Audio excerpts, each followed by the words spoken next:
Hello, hello, Amplify family. Michelle Abraham, your host here today for an Ask the Expert interview. I have a special guest here with me today, Karen Lee Cohen. So, Karen, how are you doing today? Fabulous. So good to see you, Michelle. Great to see you too. So let me tell you guys a little bit more about Karen. She is a career and spiritual mentor, public speaker. She's an author. She's an Emmy award-winning TV producer and a consultant, and among many other things. She's got an amazing award-winning book. It's called It's About Time, which we're going to dive into a little bit today too. So Karen, it's great to have you here today. And, knowing that our audience are people that want to get on the mic, get more exposure, get more visibility in their business, from someone who spent so many years in the world of television and producing and things like that. What's one piece of advice you would give them today if they're still thinking about it? Well, one of the first things I tell people is to work hard. I mean, I know that sounds very, very simple, but it's amazing. So many of the people that I've helped get into the business, they're because they were interns with me. And I saw what good workers they were. And so looking for internships wherever you can, I think is really important in any business, but particularly in the television film business, because there's a lot of opportunities there. And to look for mentors. And when you have a mentor, to keep up with them. I've mentored quite a few people, and some of them keep in touch and some of them don't. And it's, I try to keep in touch with them. It's really important to keep that communication going, whether it's on social media or emails. So, work hard, show that you know what you're doing. One of the biggest things that I did when I was starting out was I learned as much about the business as I could, just, how to light, how to direct, how to write. And not that I ever got paid for any of those things, but I felt that in order to be, and I pretty well knew I wanted to be a producer and an executive, I felt that I needed to know it all so that before I could tell somebody else what to do, I knew what to do. So I highly recommend that you however you do it, whether it's doing your own little videos, find out what it takes to do audio, what it takes to do lighting, what it takes to do video, so that you have a pretty good overall feel for what it is. And also don't say you have to do one particular thing. I mean, that's, a lot of people go into the business saying, I definitely want to be a producer. I definitely want to be a director. And one of the things I've learned is to just let that evolve, get involved in as many different areas as you can and see what really suits you. And I know that's very hard, especially for young people who are very, very focused on what they want. But the more open you can be and just to allow the opportunities to present themselves.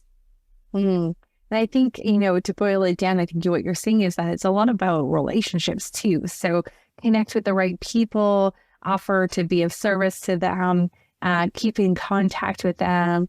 And then also, I know what you're saying about the tribe, if you being able to do it yourself, like when we have clients on Lunch Podcasts, like, if you learn to do it yourself first, then you know how you want it done. So when you have a team do it or someone else do it, it makes sense too.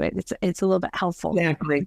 Yeah. And I remember that back to my fitness careers, like I wanted to go into fitness to, I think, help new moms, but I hadn't been a new mom myself. And so, I found that hard to work with new moms until I had become a new mom. But then I realized that working with all different kinds of people in fitness, I really liked the people that were more advanced in fitness and pushing them harder to reach goals. So, you got to try a bunch of different things before you decide on which thing that you like the best. So that's great advice. I'm right there with you. So let's talk about, how did you go from being a TV producer to writing your own book all about your TV career? It was a long journey. But I went from being a TV producer to being a TV executive. I was program director at NBC in New York for 8 years. And then before I became program director, while I was program director, I was also executive producer. And I won my first Emmy, which was when I was in Chicago as a producer. And then I won 7 of the of my 8 Emmys when I was in New York as executive producer doing talk shows and documentaries and things like that. So I was executive and producer at the same time. It was many, many, many years later that I wrote the book. I only wrote the book I started it in 21, finished it in 2022 during the pandemic. And many people had told me, oh, gee, I had an early career. I lived in Los Angeles, Hollywood twice. And the first time was when I was just starting out as a production assistant, and I had moved to LA with $100 in my pocket going, I'm gonna try this. And so the first time I was there, I had just wonderful good luck. I worked with a wonderful woman named Della Reese, which some of your audience will know and some won't, but you probably know Della from Touched by an Angel. But she had a music variety show many, many years ago when I worked with her, and she was an extraordinary human. I got to work with her and Bob Hope, which again, not everybody might know. Price is Right. But Price is Right. No. Bob Hope. Bob Hope. Yeah, I'm sorry. Did I probably mispronounce it? No, that was me. That was me, just not knowing my TV personalities very well. I was fortunate enough to be with him when he was doing the USO tours. So I worked with him for a season, but I actually got to go on one of the USO tours. And we went to Vietnam and Germany and Greece and Thailand. And it was during the Vietnam War. Wow. It's an extraordinary experience, which which will take a lot of time to explain, but it's in the book.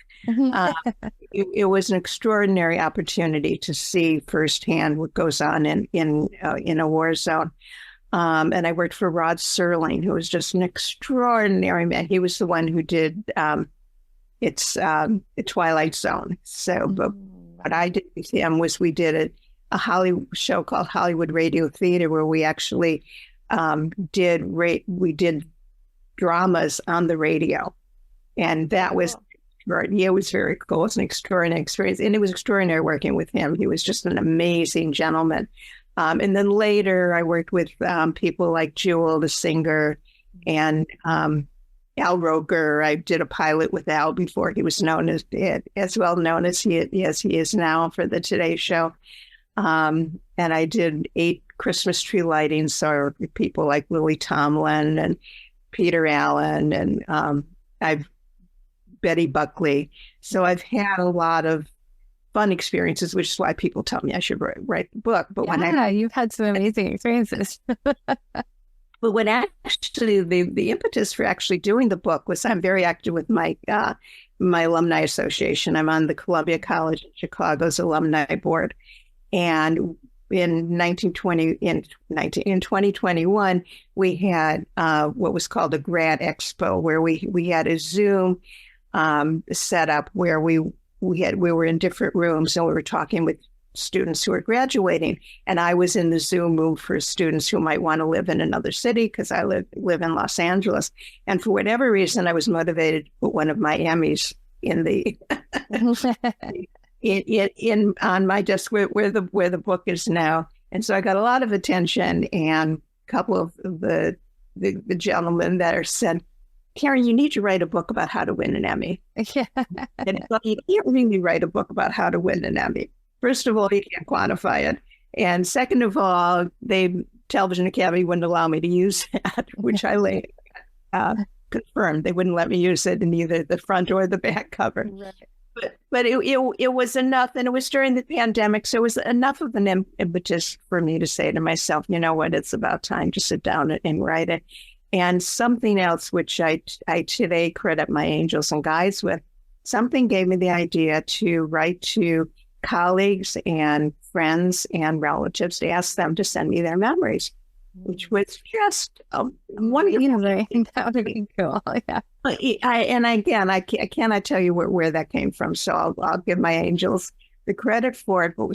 And that was before I'd written a line. I wrote the email.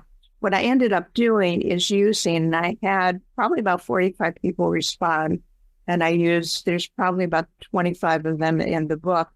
And what I did was I wrote a chapter, and then as a memory applied to that chapter, I put their memories in. So I kept it separate. It was so much fun to see how people remember things differently. Mm-hmm. You know, what my memory is and what somebody else's memory is was different. So that's kind of how I went from being a producer and television executive to writing the book with a lot of stuff in between. That's amazing. You've worked with some incredible people. How do you hold your composure when you're working with such amazing people and not be like the starstruck? You know, like you mentioned, so many people that are like very famous that you worked with. Yeah. No time to be starstruck. Yeah. Just treat them like regular people. I think that's probably the key, right? Yeah. Well, because they are. And also just to get your job done. I mean, most of them, I was a production assistant or associate director on those shows. So, I mean, I had a lot of work to do. So there really was no time to be starstruck with any of them. You work, you put your head down and you work. And maybe after when I was writing the book, I was probably more impressed than I was when I was. You're looking back at all the people that you were just like focused on and like, wow, yeah, that was cool. Yeah. Like you've met the Dalai Lama too, haven't you?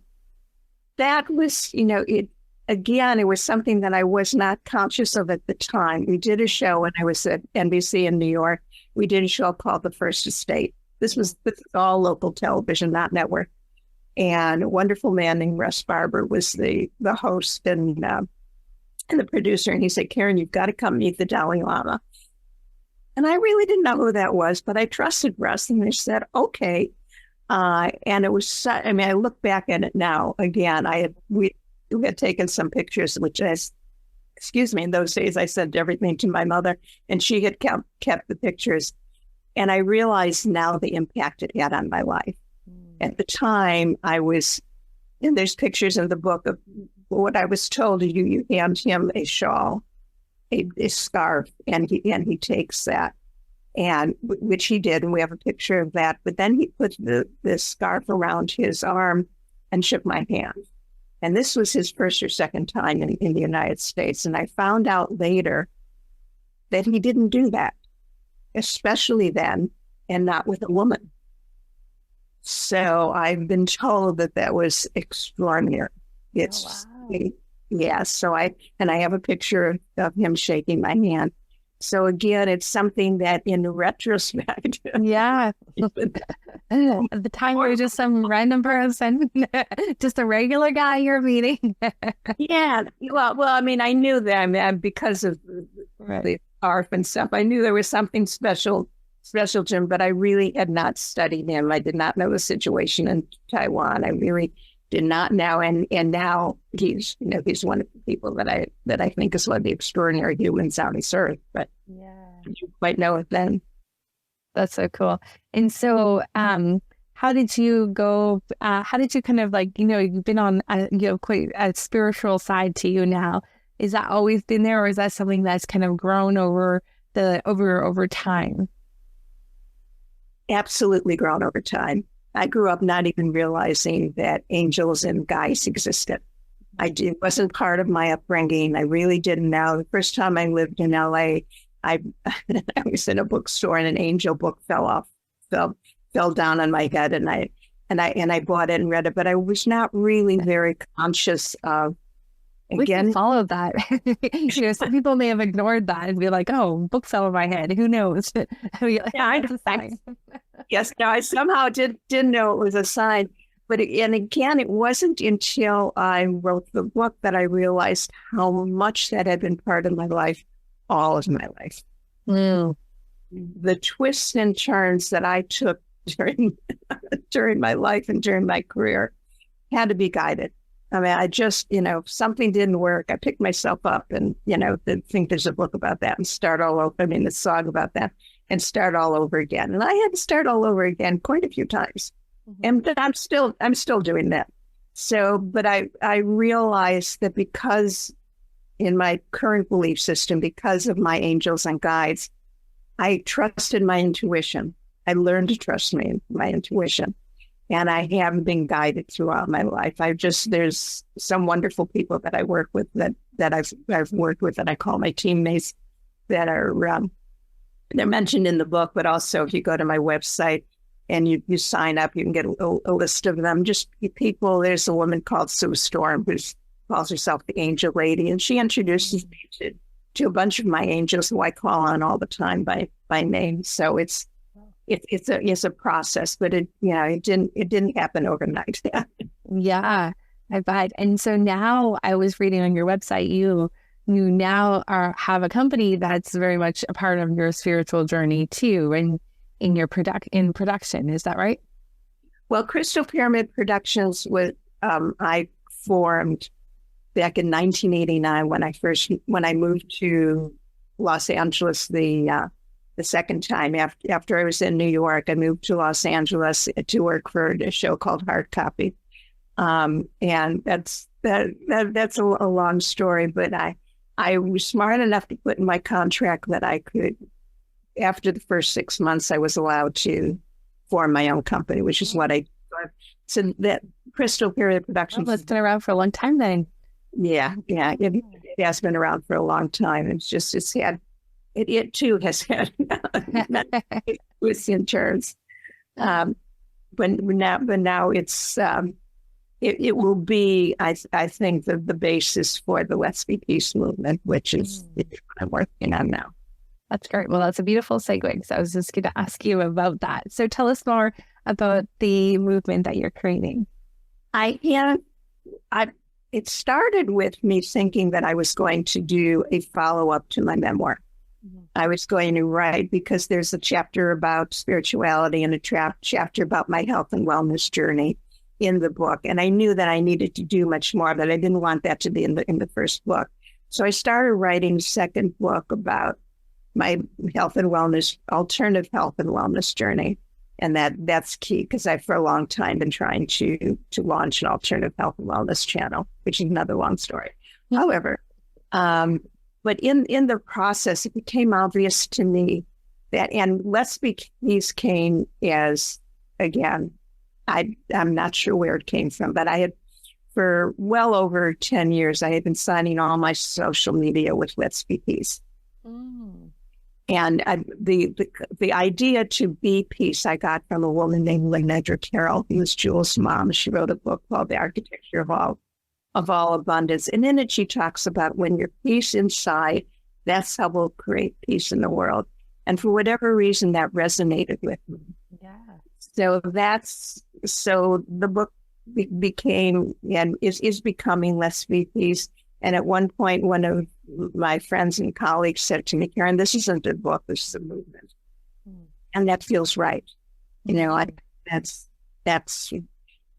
my purpose. That's what I'm here for, to help people learn how to be peace inside. And I do believe that's how we will create peace in the world. It's going to be one-on-one basis. It's you and me and the next guy, just being peace inside and knowing that we are one. But that's a process. So the book has both alternative health and wellness modalities. I have right now 14 people who are in it, who have very, very specific kind of modalities, but they're all very spiritual. So everyone talks about what Let's Be Peace means to them, how to be peace, and then whatever their modality is.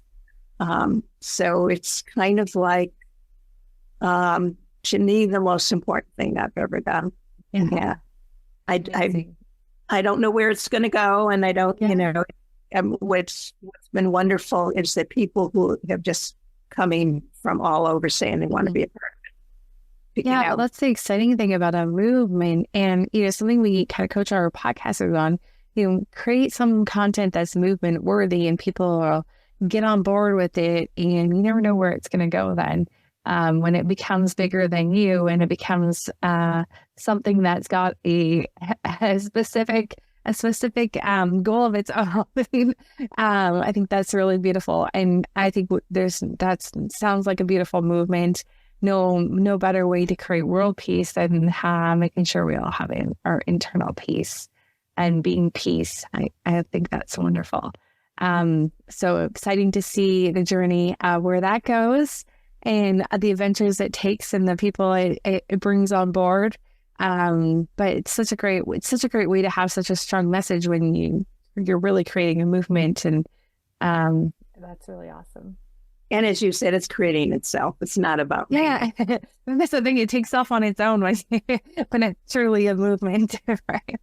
It is, exactly. And that feels so right. One of the things that came to me when someone asked me recently, what is your message? Mm-hmm. And it's love and trust yourself.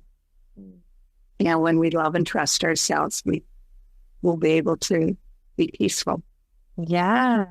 Well, Karen, this has been awesome. And I had one more question about time. So I know we talked about your book and we talked about you writing it. Would you talk about the significance of the title of it? And I keep looking at it and the picture on the screen for those who are listening by audio. She's got a picture of the book there, and I keep looking at it and going, I wonder why that's the title of it. What was it about time for? I'm curious. And the titles, It's About Time, my award-winning TV adventure. And the only reason I say that is if you look up It's About Time, there's probably books called it. So it's yeah. Where it came from was when I won my first Emmy, which was when I was in Chicago. It was for a show called NBC Salute Chic Chicago. It was a music variety special, and it was about the opening of the apparel market in Chicago.